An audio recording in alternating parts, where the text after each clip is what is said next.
오늘의 주요 뉴스입니다. 미국에서 두 번째로 큰 가전제품 유통업체 서킷시티가 자금난을 견디지 못해 법원에 파산 보호를 신청했습니다.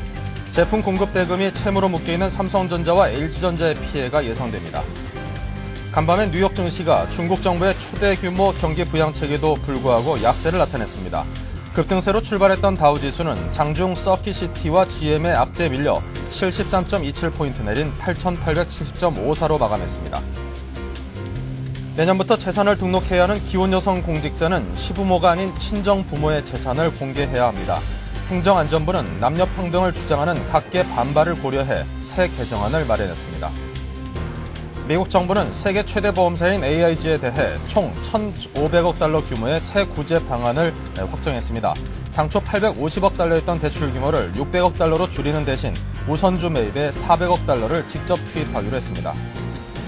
외화예금이 두 달째 증가세를 이어갔습니다. 한국은행에 따르면 지난 10월 외국한은행의 거주자 외화예금은 10억 4천만 달러가량 늘어난 243억 1천만 달러를 나타냈습니다. 안녕하십니까. 출발센 증시의 임동석입니다. 미국 뉴욕 증시가 정부의 AIG에 대한 구제금융 전면 수정과 그리고 중국 정부의 대규모 경기 부양책에 힘입어 한때 상승세를 보이긴 했습니다만 골드만삭스나 구글과 같은 대표 기업들의 별로 좋지 않은 실적 전망 그리고 미국 2위의 가전 전문 매장이죠. 이 서킷시티가 자금난으로 파산보호 신청을 했다는 소식이 전해지면서 결국 하락세로 장을 마감을 했습니다. 자, 서킷시티의 파산보호 신청은 미국의 그 소비 심리가 얼만큼이나 위축되어 있는지 가라앉아 있는지를 보여주는 좋은 예가 될 것 같습니다. 자, 자세한 소식을 한국투자증권 투자전략부의 박소연 연구원과 이야기 나눠보겠습니다. 안녕하십니까? 네, 안녕하십니까? 네. 자, 먼저 새벽에 마친 미국 장부터 정리해 주시죠. 예, 어제 중국이 4조 위안에 달하는 막대한 규모의 재정 부양책을 발표를 했습니다. 이에 따라서 아시아 증시 급등 마감했었고 어제 미국 증시도 장 초반까지는 분위기가 아주 좋았습니다. 또 연방준비제도 이사회가 AIG, 즉 아메리칸 인터내셔널 그룹에 대해서 구제금융 확대를 하겠다 이렇게 얘기를 하면서 그것까지 이제 호재가 된 형국이었습니다. 하지만 말씀하신 것과 같이 경기 후퇴 우려가 불거졌습니다. 서킷시티가 파산보호 신청을 했고 유동성 위기에 직면한 제너럴 모터스에 대해서 주요 증권사들이 일제히 등급 전망을 하락하고 목표가까지 내리면서 전반적으로 경기 침체는 피할 수 없는 것이 아니냐 하는 부정적인 시각이 불거졌습니다. 3대 지수 모두 다 내렸는데요. 다우지수는 8,870.54포인트로 전일 대비 73.27포인트, 즉 0.82% 하락했고요. 나스닥 지수는 1,616.74로 30.66포인트, 1.86% 내렸습니다. S&P 500 지수는 919.21로 11.78포인트 내렸고요. 퍼센테이지로는 1.27% 하락하였습니다. 라이보 금리가 21일째 하락한 것도 사실은 좋은 뉴스였습니다. 금융기관들이 전반적으로 돈을 풀면서 현재 신용 경색이 완화가 되고 있는 증거라는 소식입니다. 일단 3개월짜리 라이보가 2.24%로 지난 주말 대비 6bp 하락했고요. 2004년 11월 5일 이후 4년 만에 최저치를 기록하였습니다. 또 한편 전일 미국 정부가 AIG에 대한 구제금융 지원을 확대하기로 했다라고 발표를 하였습니다. 재무부는 부실자산 구제계획 일환으로 400억 달러 규모의 AIG 우선주를 사들이고 또 FRB를 통해서 받을 수 있는 대출 한도 자체는 축소했지만 대출 조건을 라이보 850bp에서 라이보 300bp로 대폭 완화를 했습니다. 대출 기한도 2년에서 5년으로 연장을 해줬고요. 전반적으로 조건이 좋아졌기 때문에 AIG는 회생 절차를 빠르게 밟을 수 있을 것이다. 이런 지금 전망이 제기가 되고 있고 이를 통해서 금융시장이 빠르게 안정을 찾을 수 있지 않을까 하는 기대감이 장 초반까지도 굉장히 확산되었었습니다. 네. 자, 이렇게 좋은 소식들이 많은데도 불구하고 실물 경기 침체는 여전하다는 느낌입니다. 자, 실물 경기 부분도 짚어주십시오. 예, 사실 미국 정부의 구제금융 노력에도 불구하고 실물 경기 침체는 아마 피할 수 없을 것이다. 물론 또 실물 경기는 상당히 조금 폭 자체는 굉장히 얕을 수는 있어도 길이 자체는 굉장히 길게 가는 그런 경향이 있기 때문에 전반적으로 앞으로 한 1년 정도는 좀 힘들지 않겠느냐 이런 이야기가 나오고 있습니다. 어제도 기업 쪽 뉴스들이 나오면 나올수록 주가는 좀 더 밀리는 양상이었는데요. 또 최근 44대 대통령의 민주당 오바마 대통령이 당선이 되면서 미국 자동차 업계가 활력을 되찾을 것이다라는 기대가 사실 많았습니다. 하지만 어제 시장 분위기는 상당히 싸늘했는데요. 지난주 GM은 3분기 25억 달러의 손실을 냈고 또 현금 유동성이 고갈될 위기에 처해 있다라고 밝히면서 전반적으로 자동차 업계의 영업난을 밝혔습니다. 그런데 전일 도이치방크가 GM의 투자 의견을 보유해서 매도로 낮췄습니다. 또 향후 1년간 목표 주가가 0, 그러니까 제로로 제시를 했는데요. 이는 GM의 가치가 휴지 조각이나 다름이 없다라는 얘기로 미국을 대표하는 기업 GM으로서는 굉장히 굴욕적인 일로 지금 받아들여지고 있습니다. 네. 지금 도이치방크 애널리스트 같은 경우에는 GM이 파산을 면한다고 해도 앞으로 파산과 다름없는 상태일 것이다라고 해서 아마 구제금융이 실제로 오바마 대통령으로 인해서 이루어진다라고 해도 GM의 기업 가치 저차는 굉장히 변화가 없을 수 있다라는 굉장히 좀 비관적인 전망을 내놓았습니다. 서킷시티도 역시 마찬가지였는데요. 서킷시티는 미국에서 2위인 전자제품을 파는 유통업체입니다. 그런데 전일 파산 보호를 신청을 하였는데 소비자들이 이것은 소비를 하지 않고 최근에 한 몇 년 동안 이제 부시 행정부가 감세다 뭐다 해서 굉장히 돈을 많이 풀었는데도 사실상 이것이 실물 경제로 가지 않고 오히려 소비자들의 지갑에 잠식해 있다라는 지금 우려를 낳고 있습니다. 사태 수습이 굉장히 어려워질 수 있는 지금 그런 국면인 것 같은데 일단 서킷시티는 신용 위기와 또 베스트바이, 월마트 등과의 경쟁 심화로 인해서 실적 부진을 겪은 것으로 지금 얘기가 되고 있고요. 결국 극심한 경영난에 시달려서 미국 전체 매장의 20%에 해당하는 155개 매장을 올해 안에 폐쇄키로 했다. 이런 극단적인 조치까지도 감행을 했었는데 결국에는 파산 보호 신청을 한 것으로 이야기가 되고 있습니다. 네. 이에 따라서 좀 국제 유가도 이제 수요 감소의 이야기가 나오면서 최근에는 하락세를 보였었습니다. 하지만 좀 특이한 것은 중국 경기 부양책 뉴스가 나오면서 어제는 2% 조금 상승을 했었습니다. 뉴욕 상업거래소에서 거래된 서부 텍사스산 중진류는 전일 1.37달러 올라서 62.41달러로 마감을 했습니다. 네, 자 이렇게 미국을 대표하는 기업이죠. 또 미국을 대표하는 산업인데요. 자 GM이나 포드 클라이슬러와 같은 이제 세계 빅3 어떤 자동차 업체들의 이런 어려움이 지금 현재 미국이 처한 어려움과 또 실물 경제 침체를 보여주는 아주 단적인 예인데 싶습니다. 자 아시아 주요국 증시도 한번 정리해 주시죠. 예, 사실 미국은 하락했지만 어제만 해도 분위기가 굉장히 좋았습니다. 중국이 GDP의 한 20%에 달하는 규모의 경기 부양책을 발표했기 때문이었는데요. 규모는 4조 위안, 즉 달러로 얘기를 하게 되면은 5,860억 달러에 달하는 아주 막대한 규모입니다. 이는 지난 2006년에 중국 중앙 및 지역 정부의 총 지출과 맞먹는 양이라서 전반적으로 돈을 강하게 풀겠다라는 지금 중국 정부의 의지가 반영이 되고 있습니다. 현재 주요 선진국들이 일제히 제로 혹은 마이너스 성장을 할 것으로 예상되고 있기 때문에 내년에 중국 경제가 얼마나 성장할 것인가 하는 문제는 바로 글로벌 경제가 얼마나 성장할 것인가라는 문제와 똑같기 때문에 중국 정부로서는 현재 나서지 않을 수 없는 그런 상황이었을 겁니다. 이에 아시아 전반적으로 소위 중국 관련주가 아주 급등을 했는데요. 중국에서는 건축 자재와 철강 및 기초 소재 등이 강세를 보였습니다. 바오산 강철, 또 안후이 시멘트, 그리고 시노팩 등이 일제 8에서 9%씩 상승을 했고요. 홍콩 증시도 10%에 달하는 급등세를 보였습니다. 일본 역시 마찬가지였는데요. 니케이 225 지수는 5.8% 상승을 했습니다. 코마츠와 히타치 건설기계 등 불도저 업체들이 굉장히 많이 올랐고요. 또 해운 업체인 NYK도 급등세를 나타냈습니다. 하지만 대만 증시는 소폭 약세를 보였습니다. 사실 대만 같은 경우에는 이제 IT가 주로 이제 수출을 하는 나라기 때문에 중국이 경기 부양을 한다고 해도 사실 IT 경기는 선진국 경기에 굉장히 민감하게 반응을 하는 업체들이 많기 때문에 실제적으로 대만 증시는 그렇게 큰 호재로 작용을 하지는 못한 것 같습니다.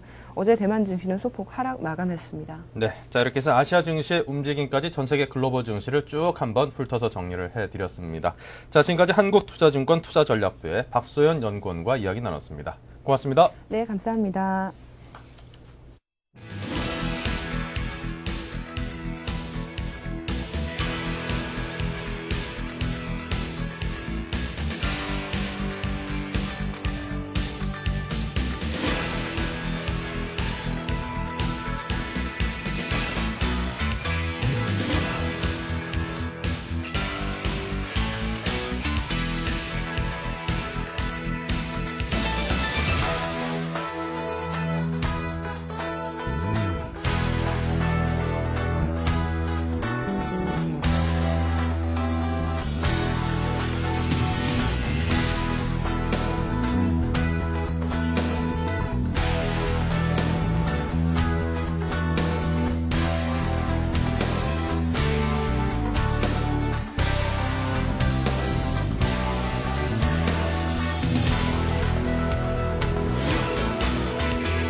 네, 오늘의 투자 전략 시간입니다. 굿모닝 신한증권 상암지점의 장규성 지점장 함께하겠습니다. 안녕하십니까? 안녕하십니까? 네. 자, 먼저 전일 우리장 지표부터 정리를 해주십시오.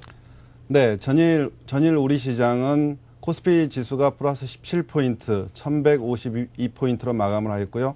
코스닥 시장은 플러스 6포인트, 332포인트로 마감을 하였습니다. 투자 주체별 매매 동향은 개인이 2천억을 매도를 했고요. 기관이 1,900억 매수, 외국인이 90억 매수 이렇게 마감을 하였습니다. 네, 개인이 팔아치우고 외국인이 소포이긴 합니다만 기관과 외국인의 쌍끌이 매수세가 있었던 하루라고 볼 수 있겠습니다. 자, 어제 우리장 출발 상황은 좋았는데요. 자, 우리나라 그 신용등급 전망 하향 소식이 전해지면서 좀 적지 않게 흔들리는 그런 모습을 보였습니다. 네, 최근에 우리 시장은 일중 큰 변동성을 보이고 있습니다. 어제 같은 경우에는 개장과 동시에 지난 주말 미국 시장이 상승한 데 힘입어서 30포인트 이상 순조로운 상승을 보였습니다.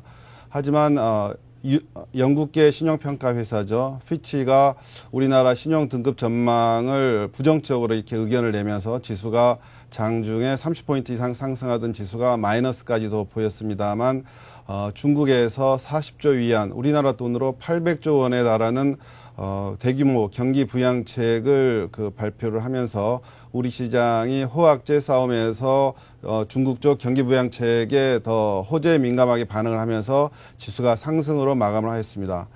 지수가 상승한 데 힘입어서 우리나라 환율도 이원이 하락한 채 장을 마감을 하였습니다. 네. 자, 말씀해 주신 대로 이제 중국 관련주는 좀 강세를 보였고요. 떨어진 종목들도 물론 있었습니다. 업종별 움직임을 정리해 보는 게 도움이 될 듯 싶은데요. 네, 그렇습니다. 어제는 대중국 관련주가 상한가 속출하는 그런 장이었습니다. 대중국 관련주는 최근에 굉장히 큰 폭의 하락을 보였는데요. 어제 같은 경우에는 철강, 조선, 해운, 소위 말해서 대중국 관련주가 굉장한 상승세를 보였습니다. 업종별로 특징을 보면은 어제 철강 업종이 9%를 상승을 하였고요. 기계 업종이 10%를 상승하는 그런 모습을 보였습니다. 하지만 은행 업종은 4%를 하락하는 모습을 보였습니다. 종목별로 한번 말씀을 드려보겠습니다. 철강 업종 중에서는 어제 현대제철, 동국제강이 상한가를 기록을 하였고 대형주인 포스코가 9%의 상승을 보였습니다. 조선업종 중에서는 현대미포조선이 상한가를 보였고 현대중공업 또한 9%의 상승세를 보였습니다. 그리고 한진해운이 14%대의 상승세를 보였고요. 기계업종 중에서는 두산그룹의 두산중공업, 두산인프라가 상한가를 보였습니다. 하지만 어제 우리나라 수출 관련 대형주들은 하락하는 모습을 보였는데요. IT 중에 삼성전자가 3%의 하락세를 보였고 자동차주의 현대차와 기아차가 5%대의 하락하는 모습을 보였습니다. 특히 자동차주 같은 경우에는 미국의 44대 대통령 오바마 대통령 당선자가 자국의 자동차 산업 보호를 이야기를 하면서 그 여파가 우리나라 자동차 산업에 마이너스로 영향을 미칠 거라는 그런 우려가 제기가 되면서 자동차주가 전반적으로 하락세를 보였습니다. 네. 자, 이거 중국 장의 움직임에 따라서 어떤 소식에 따라서 우리 장이 이렇게 크게 움직인 걸 보면은 우리 경제 이제 중국 경제와의 어떤 그 긴밀한 그 의존도가 상당히 높아졌구나 그런 생각을 하게 됩니다. 자, 그렇다면 오늘 장을 어떻게 전망을 하시는지 궁금하네요. 네, 그렇습니다.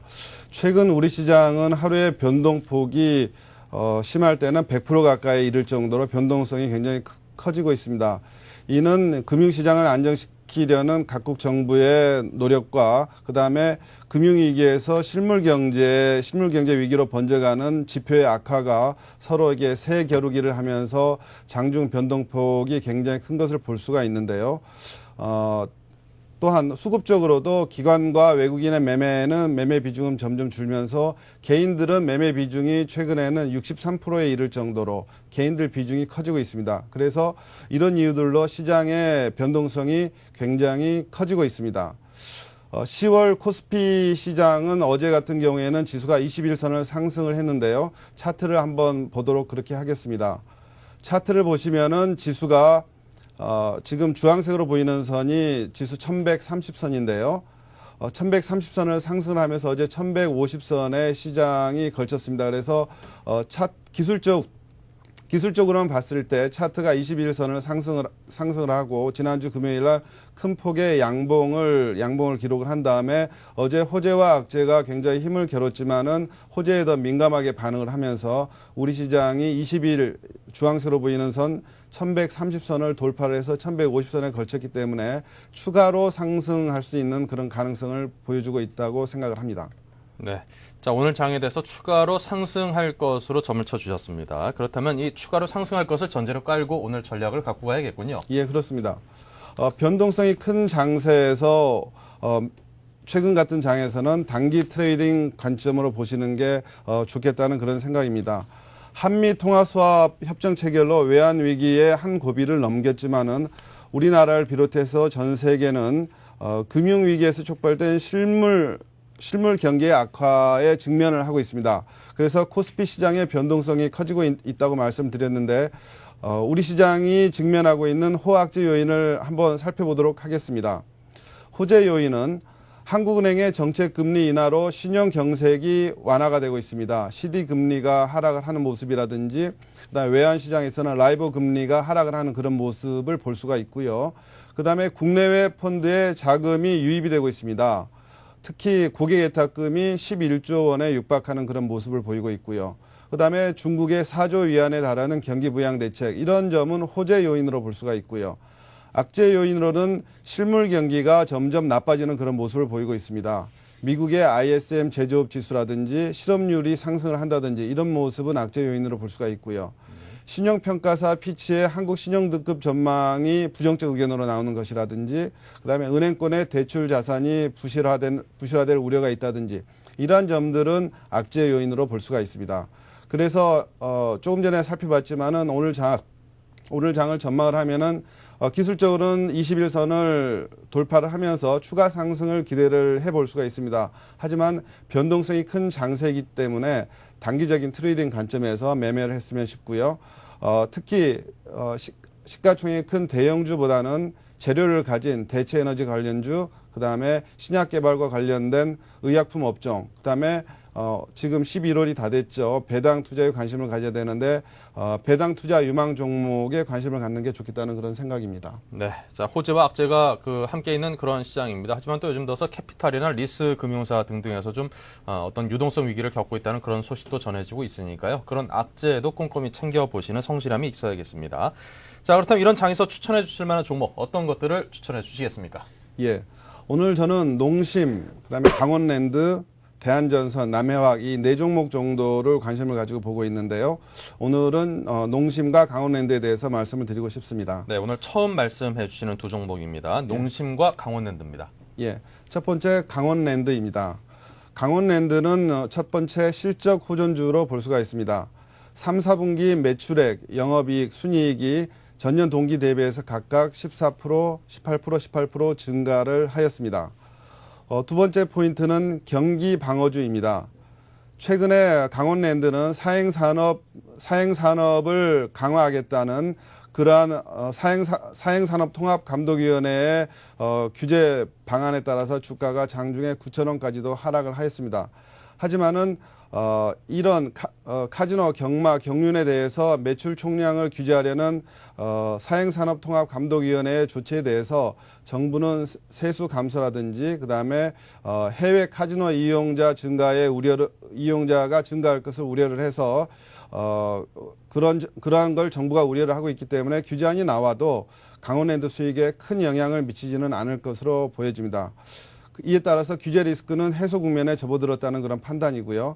특히나 카지노 산업은 불경기에도 수요가 꾸준하고 그 매출의 대부분이 현금으로 이루어지기 때문에 불황에 강한 면을 보이고 있습니다. 또 세 번째 포인트로는 고배당주입니다. 올해 강원랜드는 800원 정도를 배당할 걸로 예상을 합니다. 이는 현시가 대비 6% 정도의 배당 수익률을 기대할 수 있는 그런 수준입니다. 그래서 가격은 매수가는 11선이 위치한 14,000원 선으로 잡고 있고요. 목표가는 200일선이 위치한 18,000원, 그리고 손절가는 10,000원으로 잡고 있습니다. 네, 자 강원랜드에 대해서 말씀을 들었습니다. 카지노주로서도 분류가 되겠지만 요즘에는 이제 뭐 스키장 등이라든가 호텔의 증축 등등을 통해서 이제 종합 카지노 및 리조트로 이제 성격이 좀 바뀌고 있다는 점을 투자 포인트로 삼는 것도 좋을 듯 싶고요. 자 다음에는 농심은 어떻습니까? 예, 농심에 대해서 말씀을 드리겠습니다. 농심은 최근 3, 4분기 실적을 발표했는데 실적이 상당히 안 좋게 나왔습니다. 하지만 이 실적 악화는 최근에 환율에 따른 그러한 일시적인 요인으로 봐서 4, 4분기 이후에는 실적이 호전될 걸로 예상을 합니다. 특히 매출 비중이 높은 라면은 필수 소비재로 경기 변동에 대해서 비탄력적입니다. 따라서 경기가 악화되지만은 경기가 악화됐을 때 꼭 소비해야 되는, 그리고 소비가 증가한다고 생각되는 그러한 제품 매출 구성을 가지고 있어서 이러한 그 3, 4분기의 실적 악화가 제일 정점이다. 향후에는 좋아질 거라는 그런 포인트를 가지고 있고요. 두 번째는 환율 안정에 따른 수익성 개선 기대입니다. 환율 및 제분 가격의 하락으로 수익성이 개선될 걸로 예상이 됩니다. 제분 가격이 10% 하락 시에 영업이익률이 1.2% 개선되는 걸로 조사가 되고 있는데요. 주당 32,000원의 가치 상승 가능성이 있습니다. 세 번째는 보유 현금 가치가 굉장히 큰 그런 회사입니다. 내년 말에 보유 순현금이 3,800억 정도로 예상이 되고 있고 해년마다 1,000억 원 이상의 현금 흐름을 창출을 하고 있습니다. 그래서 기업의 안정성 측면에서 최근같이 자금 사정이 어려운 때 보유 현금을 그만큼 많이 가지고 있다는 것은 기업의 안정성 측면에서 굉장히 플러스가 되는 그런 요인입니다. 그래서 가격대는 매수는 5일선이 위치한 20만 원 선으로 보고 있고요. 목표가는 전고점 수준인 23만 원, 손절가는 18만 원으로 잡고 있습니다. 네, 그 종목의 가격대 움직임이 상당히 크지 않으니만큼 그 목표가와 손절가의 폭이 상당히 좁습니다. 자, 지금까지 굿모닝 신한증권 상암지점의 장규성 지점장과 이야기 나눴습니다. 고맙습니다. 감사합니다.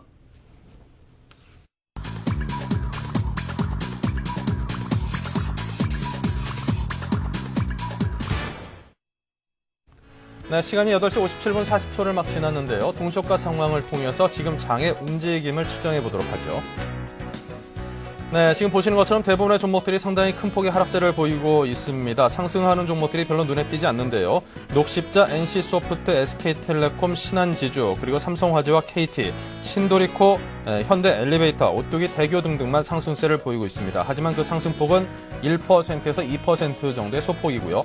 삼성전자가 3%, 포스코가 마이너스 4.68, 현대중공업 마이너스 4.75, 현대차 마이너스 2.14, KTNG가 비교적 큰 폭인 마이너스 6.32, LG전자 마이너스 3.66 등등 3에서 6%대 정도까지 하락세를 보이고 있고요. LG 디스플레이도 마이너스 4%, 하이닉스 마이너스 3%, 두산중공업 역시 어제 상한가에 이어서 오늘은 마이너스 3.7%로 출발을 하고 있습니다. 자, 삼성물산이 마이너스 4.07%이고요. KP케미칼, 휴캠스, STX 엔진, SKC 등등이 나란히 마이너스 3%대 정도의 하락세를 보이고 있습니다. 자, 보합세인 종목들은 LG생명과학, LG패션, 영풍 등등의 보합세이고요. 한솔재지 역시 보합세를 보이고 있습니다. 오늘 전반적으로 좀 많은 종목들이 하락세를 보이면서 오늘 적어도 시장이 한 2%대 정도의 어떤 하락세로 출발을 하지 않을까. 자, 그렇게 예상을 해볼 수 있는 대목이고요. 자, 코스닥 쪽으로 가보도록 하겠습니다. 자, NHN은 플러스 1%이고요. 동서가 플러스 4.65, CJ홈쇼핑 플러스 1.32, GS홈쇼핑이 플러스 1.94, 미리넷, 폴리플러스, 이오테크닉스 등등이 1% 미만의 내외의 상승세를 보이고 있고, 자, 무항만이 9.93%의 높은 상승세, KH바텍이 플러스 3% 등등의 상승세를 보이고 있습니다. 하지만 하락하는 종목들의 수가 훨씬 더 많죠. SK브로드밴드, 태웅, 메가스터디, 동서, 셀트리온 등등이 적게는 1%, 많게는 5% 정도의 하락세를 보이고 있고요. 소디프 신소재가 마이너스 3%대, 태광과 성광밴드 마이너스 2%대, 코미팜과 그리고 다음 등등도 3에서 4%대 정도의 하락세를 보이고 있습니다. 자, 포스데이터도 마이너스 4.68%의 비교적 큰 폭의 하락세로 출발을 할 듯 보입니다. 동시효과였습니다.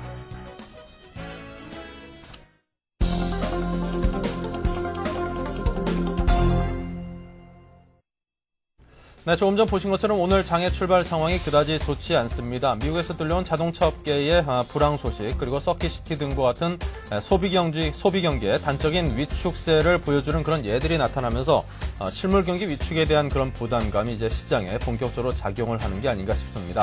자, 먼저 코스피 쪽부터 살펴보도록 하죠. 네, 9시 30초를 지나는 지금 현재 대부분의 종목들이 하락세로 출발을 하고 있고요. 삼성전자, 포스코, 그리고 현대중공업, 현대차 등등이 한 2%대 정도의 하락세를 보이고 있습니다. LG전자, KTNG는 비교적 하락폭이 좀 커서 한 4에서 5%대 정도의 하락폭을 보이고 있고요. SKC도 역시 마이너스 3%, STX 엔진과 코롱은 마이너스 2%대 정도의 하락세를 보이고 있습니다. 상승 종목들 좀 있긴 합니다만 대부분 1% 미만의 상승세에 그치고 있습니다. 자, 코스닥도 역시 동서만이 플러스 2.22%, 현재 25,300원의 상승세를 보이고 있고요. 폴리플러스, 그리고 무학과 KH바텍, 큐릭스, 그리고 경동제약, 동원개발 등등은 현재 상승세를 보이고 있습니다. 자, 무학이 10% 넘는 그 상승세를 동시효과 때 보이다가 개장시초가는 플러스 4.31%에 그치고 있는데요. 이런 걸 두고 좀 좋다 말았다, 뭐 이렇게 표현을 할 수도 있겠죠. 자, 그리고 대부분의 종목들이 하락세를 보이고 있습니다. 한 4%대 정도의 하락세를 보이고 있는 종목들. 자, 태광과 그리고 코미팜, 그리고 그 넘는 평산, 현진소재 등등의 종목들이 4%가 넘는 하락세로 출발을 했습니다. 자, 그럼 이 시각 출발 상황을 정리해 보겠습니다. 우리 투자증권 투자정보팀의 이경민 연구원입니다. 안녕하십니까? 예, 안녕하십니까? 네, 먼저 우리 장 출발 상황부터 정리를 부탁드립니다. 예, 뉴욕 증시가 초반 상승세를 지키지 못하고 하락세로 마감에 따라 뉴욕 증시 하락 소식과 함께 전일 발표된 피치 국가신용등급 전망 하향에 대한 여진이 지속되면서 현재 코스피는 21.59포인트 하락하면서 1.87% 하락세를 보이고 있고, 코스닥은 4.05포인트 하락하면서 1.22% 하락하고 있습니다. 외국인은 현재 46억 매도하고 있으면서 개인과 기관은 매수세가 나타나고 있습니다. 개인은 34억, 기관은 12억 매수세를 나타내고 있습니다. 현재 업종별 움직임을 보면요. 어제 전기가스 요금 인상안이 발표된 데에 따른 전기가스 업종이 1.93% 상승하고 있고, 통신업종이 0.84%, 의약품 업종이 0.08% 상승세로 출발하고 있습니다. 반면에 의료정밀 업종은 마이너스 3%, 그리고 어제 중국 관련주로 굉장히 많은 상승세를 보였던 운수장비, 철강금속 업종들이 2.2% 넘는 하락세를 보이고 있습니다. 기관은 현재 업종별로 보시면은 기관은 현재 전기전자 업종에서 20억을 매도하면서 매도세를 좀 많이 나타내고 있고요. 그 외의 업종에서는 대부분 매수세를 나타내고 있습니다. 반면에 외국인은 48억 정도를 매도하고 있지만 건설업에 8억 매수세, 그리고 금융업에 16억 매수세, 은행, 증권에 2억 매수세가 유입되면서 긍정적인 출발을 보이고 있습니다. 지금 다시 장 초반 20포인트까지 밀렸던 데에 비해 지금 14.54포인트 하락하면서 장 초반보다는 반등하는 모습을 나타내고 있습니다. 네, 지금 양시장이 모두 한 1.34% 그리고 한 마이너스 1% 정도의 양시장이 하락세를 보이고 있고요. 환율은 2원 50전이 하락한 1,326원 30전입니다. 예. 자, 오늘 장이 어떻게 대응할까요? 예, 전일 코스피는 20일 이동평균선의 지지력을 확인하면서 반등세 확장 가능성을 높이고 있습니다. 이는 코스피만의 시장 흐름이기보다는 글로벌 주요 증시 대부분이 주요 지지선과 저항선의 경계에 위치하고 있어 이번 주는 글로벌 증시 향후 반등세가 연장될 수 있을지 여부를 결정지을 분수령이 될 것으로 예상되고 있습니다. 코스피는 지난주 목요일 하락으로 과열권 해소와 함께 저점을 높이면서 단기 상승 추세대를 형성하고 있습니다. 이에 따라 금주 1180포인트에 위치한 추세선을 넘어선다면 1300포인트까지 반등세가 확장될 것으로 예상되고 있습니다. 그런데 오늘과 같이 조정세가 나타난다면 전일 지지력을 확인했던 20일 이동평균선에 위치한 1120포인트 선과 지난주 목요일 저점이자 반등의 50% 조정폭이 위치한 1050포인트에서 지지 여부를 확인하시는 것이 좋을 것으로 판단하고 있습니다. 네.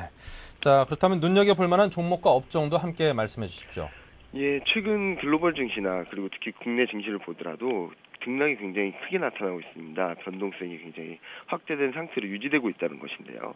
이와 같이 큰 폭의 변동성을 보이면서 불안한 모습이 남아있는데 변동성 장세는 자칫 무리수를 둘 경우에는 오히려 손실을 볼 수 있어서 안정성의 바탕을 둔 종목을 선택함과 동시에 밸류에이션상 저평가된 종목군을 중심으로 투자하는 방향이 좋을 거라고 보입니다.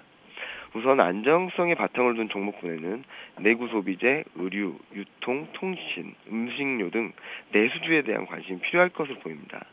내수주의 경우 경기 침체 속에서도 경기 민감 섹터 대비 수요에 대해 비탄력적이기 때문에 제품 수요 간소폭이 적어 이익의 안정성이 유지될 뿐만 아니라 정부의 강한 내수 부양 의지로 정책적 수혜를 직간접적으로 받을 수 있기 때문입니다. 한편으로 밸류에이션상 매력적인 종목군으로 당사에서 스코어링 시스템을 통해 종목군을 선별해 보았는데요. 밸류에이션 측면에서 매력적인 종목들로는 삼성전자, LG, 현대미포조선, 현대해상, SK에너지가 있으며 안정성, 즉 내수주 중에서도 밸류에이션까지 매력까지 내포하고 있는 업종 종목들로는 신세계, CJ제일제당, 유한양행, SK 브로드밴드가 있어서 이런 종목들에 좀 꾸준한 관심을 가지시면서 좀 당분간은 변동성을 피할 수 있는 좀 보수적인 전략이 필요할 것으로 판단하고 있습니다. 네, 워낙 변동성이 심한 장세이니만큼 좀 보수적인 대응을 하라는 주문으로 받아들이겠습니다. 예. 네, 지금까지 우리 투자증권 투자정보팀의 이경민 연구원의 조언을 들었습니다. 고맙습니다. 예, 감사합니다.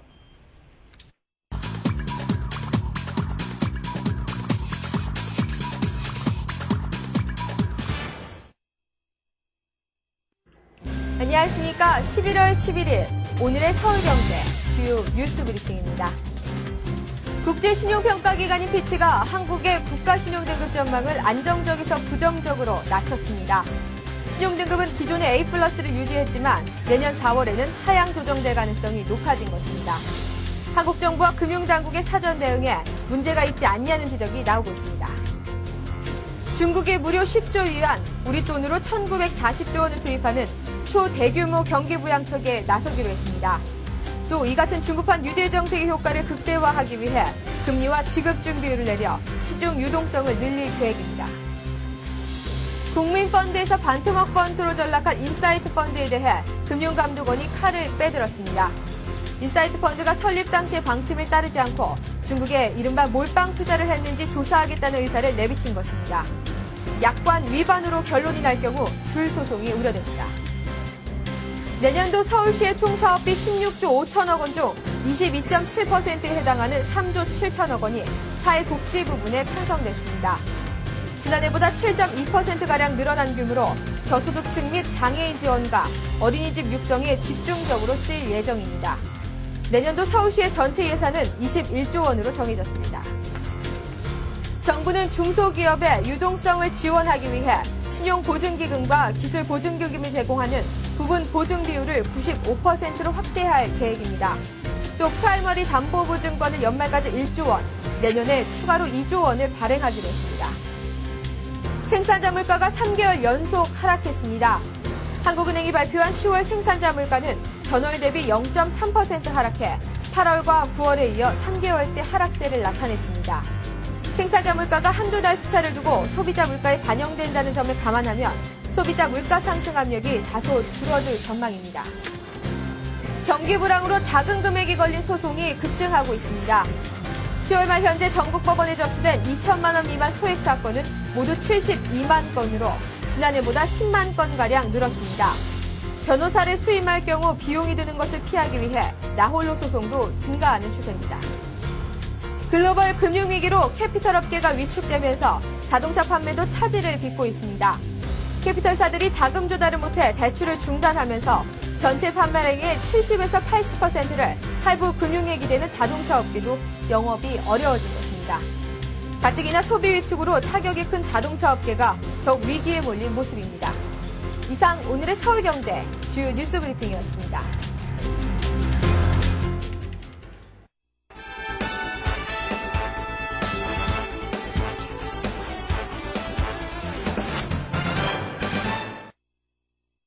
네, 서울경제신문 이상훈 기자와 함께 현재 그 경제 이슈들을 심도 있게 분석을 해보도록 하겠습니다. 안녕하십니까? 안녕하십니까? 네. 자, 오바마 미국 대통령 당선 이후 그 한미 FTA 비준에 대한 논란이 끊이질 않고 있습니다. 국내에서 어떤 논란이 이제 또다시 이제 불이 붙었다는 생각이 드는데요. 예, 상당히 오래 가겠죠. 그렇습니다. 이게 뭐 미국 대선 전부터 이미 불거진 문제이죠. 이 오바마 당선자 같은 경우 선거운동 때부터 이 대표적인 불공정 무역 사례로 한미 FTA를 꼽으면서 이 부분에 있어서는 반드시 시정 조치가 있을 것이다. 이렇게 밝힌 바가 있습니다. 그때부터 이 우려가 됐던 상황인데요. 이 결국 우려대로 이 불똥이 결국 우리에게 튀어가지고 국내 정치 문제화되고 있다. 이런 소식이 들려왔습니다.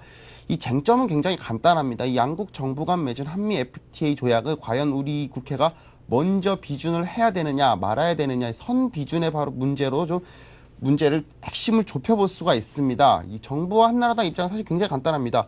한미 FTA 체결은 당연한 것이고 미국의 재협상 요구를 방어하려면 우리의 선비준은 결국 불가결한 과제다. 하루빨리 좀 조기 추진돼야 된다. 이런 입장이 아주 확고합니다. 네. 하지만 야당은 물론요. 최근에 있어서는 여당 일부에서까지 좀 이 부분에 있어서 부정적인 태도를 최근 보이고 있습니다. 우리가 선 비준을 한다고 해도 미국이 재협상 요구를 한다면 사실상 요구를 이제 거절하기 힘든 게 우리의 현 현실이기 때문에 선비준에 있어서는 좀 신중을 기해야 된다 이런 입장입니다. 사실 현재로서 뭐 이런 입장은 좀 소수에 불과하다고 할 수 있겠지만요. 점점 탄력을 받는 모양새입니다. 현재 지금 일정은 굉장히 빡빡하게 돌아가고 있습니다. 한나라당 같은 경우는 뭐 일단 가속이 붙은 김에 좀 밟아보자 이런 입장에 있어서 당장 내일 한미 FTA 공청회를 열 예정이고요. 그 뒤에 곧바로 국회 상임위원회에 좀 비준 동의안을 상정하겠다고 속도를 내고 있습니다. 뭐 그렇게 된다면은 한나라당의 일정대로만 한다면 한 달 안에라도 이게 당장 비준이 되는 게 어렵지는 않겠지만 네. 과연 이렇게 쉽게 이번 논란이 뭐 정치적으로 해결이 될 것이냐에 있어서는 좀 많은 의구심이 제기되고 아마 많은 논란과 토론이 있을 것으로 현재로서는 예상이 됩니다. 네. 사실 좀 입맛이 쓰긴 하지만 또 우리로서 이제 한미 FTA 비준에 있어서 그 미국과의 어떤 관계나 미국의 어떤 그 앞으로 어떻게 나올 것인지에 대한 눈치를 좀 봐야 될 필요가 분명히 있겠지요. 네. 자, 우리 의회가 과연 비준을 언제쯤 하는 것이 가장 효율적이라고 보십니까? 뭐 일단 좀 우리의 현실을 한번 좀 짚어보고요. 얘기를 해보겠습니다. 아니라고 해도 이게 참 우리의 어떻게 보면 서글프고도 아픈 현실입니다. 이게 자칫 잘못하면 좀 국제 관리가 깨지는 것은 물론이고요. 우리의 좀 대외적 지위가 만천하에 드러나는 이른바 망신사를 살 수도 있다라는 게 사실 가장 큰 문제점입니다. 이번 논란이 불거지는 것 자체가 어떻게 보면 우리나라와 미국의 이 힘의 차이를 좀 인정하는 모습일 테고요. 이게 만에 하나 현실로 드러날 경우 과연 국제사회에서 우리나라의 처지가 어떻게 될지는 글쎄요, 지금으로서는 좀 상상하고 싶지가 않은 대목이 아니지 않겠습니까? 네. 좀 현실적으로 따져볼 필요가 있습니다. 과연 선비준이 우리에게 얼마만큼의 도움이 될 것인가 말이죠. 이 지금으로서는 뭐 우리 측의 방어력을 강화하는 데 도움이 되는 측면은 분명히 있습니다. 이 능동적인 이 한미 관계 추구와 또 발언권 강화에도 어느 정도 효과를 볼 수 있을 것이라는 분석이 있고요. 반면 우리나라가 미국 정부 행정부를 압박하는 모양새로 비춰질 경우에 이 자칫 새로 출범하는 이 미국 행정부가 굉장히 껄끄러운 관계에 놓일 수 있다는 가능성도 지금으로서는 배제하기 힘든 부분 아니겠습니까? 여기에 또 미국이 재협상을 강력하게 요구할 경우 우리 정부의 입지가 좁아지는 게 사실이고요. 이럴 경우 미국과의 문제는 물론이 우리나라 내에서 내분조차도 좀 일어날 조짐이 지금으로서는 생각을 할 수 있겠습니다. 이 현재로서는요, 뭐 선빈주를 급하게 나서기보다는 좀 차분하게 바라봐야 한다 한 그런 지적이 있습니다. 사실 이 미국 상황이 지금으로서는 한미 FTA를 하루바삐 처리를 하기보다는 이 금융위기 진화로 이 자기 발등에 불 끄기도 굉장히 정신이 없는 상황 아니겠습니까? 네. 이 와중에 우리나라만 이 FTA 문제에 집착해봤자 명분도 안 서고 실익도 없다. 이런 지적이 지금으로서는 우세합니다. 이 국제적으로나 국내적으로나 당장 급한 게 무엇인지 우선순위를 따져보고요. 또 무엇인지 차분하게 따져본 다음에 좀 냉정하게 판단할 필요가 있지 않나. 우리 좀 정치권의 해안을 지금으로서는 기대해 볼 수 있지 않나. 기대해 봐야 되지 않나. 이런 생각이 듭니다.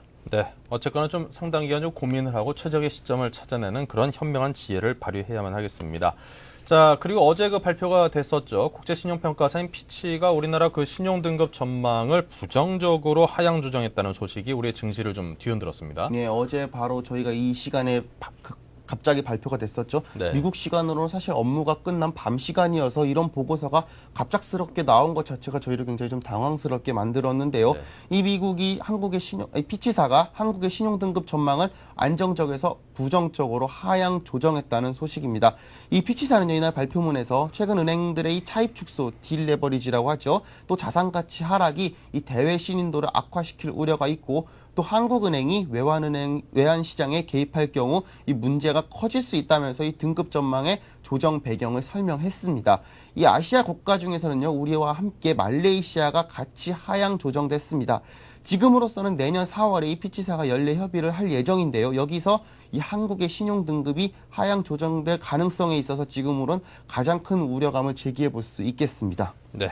자, 한동안 이제 뭐 CDS 프리미엄이다 뭐다 해가지고 우리를 좀 신경 거슬리게 하더니 이제는 국가 신용 등급 전망이 또 한 단계 내려가면서 상당히 좀 신경을 쓰이게 합니다. 하지만 또 분명한 것은 현실적으로 이런 신용 등급 전망 자체가 하향 조정된다라는 것이 우리 대외 신인도에 분명히 영향을 미친다는 게 문제겠죠. 예, 그렇습니다. 한동안 저희가 뭐 이런 피치사나요, 무디스나 S&P나 이런 신용평가사들이 과연 신용평가를 제대로 하고 있는 것이냐에 대한 논란도 짚어본 적이 있지만은요, 지금으로서는 이런 논란 일단은 좀 뒤로 밀어놓고 과연 이러한 신용등급 전망 하향이 우리나라에 미칠 안 좋은 영향력에 대해서 냉철하게 따져볼 필요가 있지 않나 싶습니다.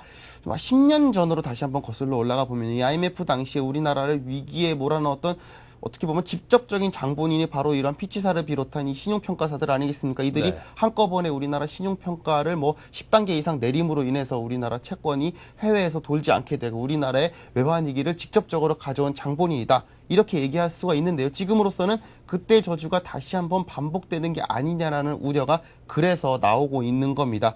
이 신용등급 하향 자체가 IMF 이후로 처음입니다. 이 표를 준비해 놓은 도표를 보면 좀 알 수 있지만요. 이 99년도 당시에 이 BB 플러스였던 우리나라의 신용 등급이요, 꾸준히 상승을 해서 지난 2006년 10월에는 A단계로 상승을 했고요. 그것이 지금까지 쭉 이어져 오고 있습니다. 이게 만약에 한번 꺾이게 되면요, IMF 이후로 처음으로 신용 등급 전망이라도 하향 조정이 되는 것입니다.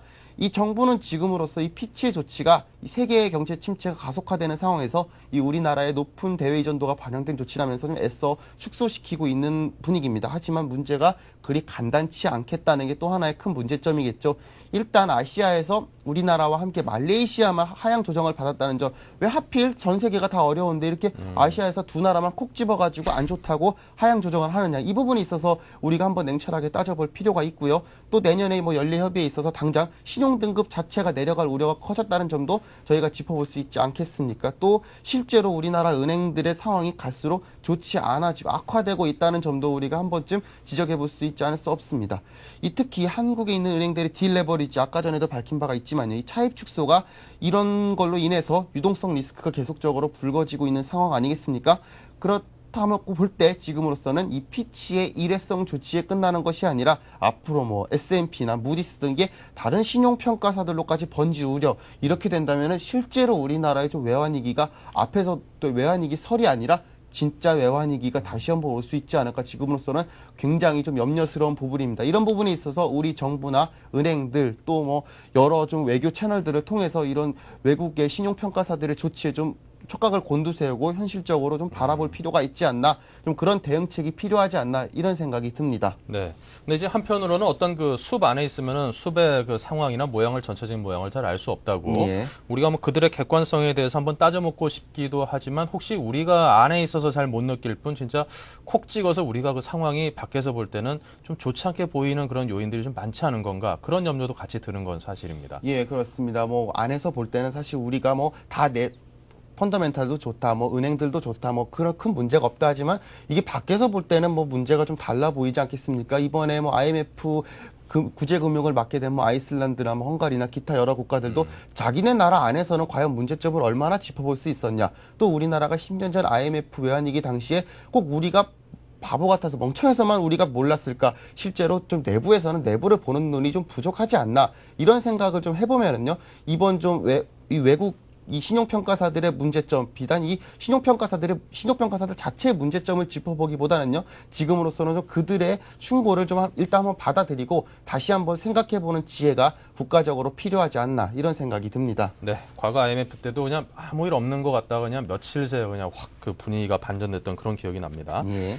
자, 경기부양 대책에 대한 이제 얘기를 좀 해보죠. 중국이 초대형 경기부양 대책을 내놨습니다. 예, 중국이 뭐 나라도 크다 보니까 경기부양제 대책도 굉장히 초대형으로 내놓는 것 같습니다. 쏟아붓는 돈이 10조 위안입니다. 우리 돈으로 치면은요 1,940조 원이라고 합니다. 어이구. 우리나라 뭐 GDP의 전체 몇 년치 규모라고도 할 수 있죠. 우리나라가 네. 이번에 뭐 경기부양 대책 고작 했던 게 뭐 몇 조 원 수준인 거를 감안을 하면요, 과연 이 우리 중국이란 나라 연변에서는 뭐 경기부양 축에도 못 깁니다. 뭐 그런 말이 그렇게도 뭐 농담 삼아서 할 수가 있죠. 중국판 초대형 뉴딜 정책이 나왔다 이렇게 볼 수 있습니다. 이 중국 정부가 결국 내수 경기 부양 효과를 극대화시키고 여기다 또 금리 인하까지 이번에 단행할 움직임이 있지 않습니까? 이렇게 네. 되면은 중국이 본격적으로 내수를 돌린다 이렇게 생각을 해볼 수 있겠습니다. 현재 계획으로서는요, 2010년까지 약 철도 산업에만 한 775조를 투입을 한다고 합니다.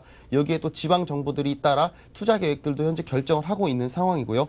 금리 인하 한번 살펴볼 필요가 있습니다. 중국 인민은행장이 조만간 이 은행들의 지급 준비율을 높이고요. 이 시중 유동성을 완화할 계획을 밝혔습니다. 이렇게 되면 아마 시중은행의 금리가 큰 폭으로 인하할 것이라는 전망이 나오고 있고요. 한마디로 중국에 좀 정말로 큰 돈이 한번 제대로 풀릴 것이다. 이렇게 저희가 바라볼 수 있을 것입니다. 네. 자, 그렇다면 이제 중국에서 돈이 풀리면은 전 세계적으로 일자리나 어떤 경기 부양 등등 긍정적인 효과들이 좀 나타나지 않을까요? 예, 뭐 지금으로서는 중국이 일단 세계의 공장이라는 거는 주지할 수 있는 사실 아니겠습니까? 그동안이 중국이 세계의 돈을 끌어담기만 했지 제대로 풀지를 않았다라는 거에서 전 세계가 좀 별로 탐탁치 않아 했는데요. 이번에 좀 이게 한꺼번에 확 풀릴 것이다. 이렇게 됨으로 인해서 아마 전 세계가 여기에 좀 달라들어가지고 중국의 내수 경제, 한마디로 중국의 내수 지향이라는 게 중국만을 내수 지향하는 게 아니라 어떻게 보면 전 세계의 경기를 좀 부양시킨다. 이렇게도 볼 수 있습니다. 당장 어제 우리나라 주가, 중국 관련주들 굉장히 큰 폭으로 오른 것들이 이런 부분을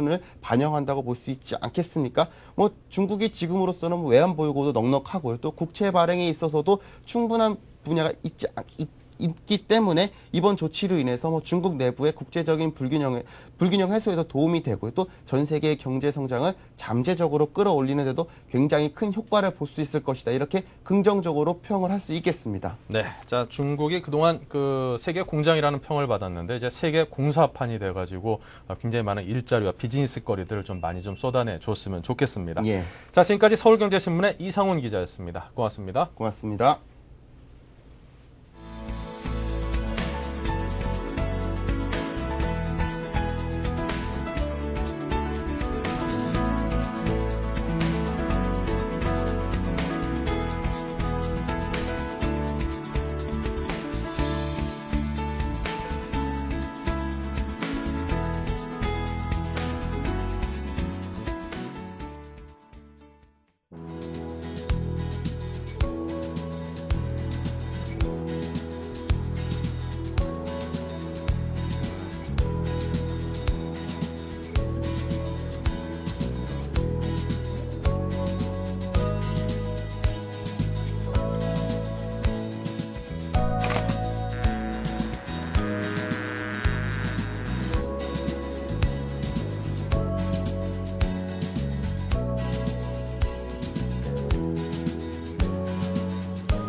지금 장 상황이 별로 좋지는 않습니다. 하락폭이 조금 커졌네요. 지금 코스피가 2.27%가 하락한 1126포인트이고요.